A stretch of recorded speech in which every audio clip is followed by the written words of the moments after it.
Okay guys, yung gusto mo lang sanang mag-drive ng maayos pero hindi talaga maiwasan. Yan guys, tumba naman tayo. So, to.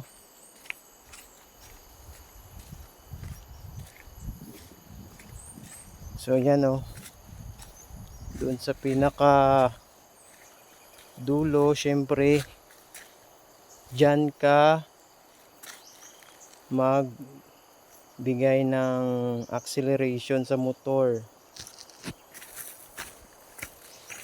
So, yan ang taas oh. Yan. Tsaka target yung daanan. Kaya hindi maiwasan pag na-outbalance ka. Diyan ang tapo ng motor mo kung hindi mo ma-balance. So, yun lang guys. Hanap buhay naman tayo ulit. Papunta tayo sa taas kasi Christmas party.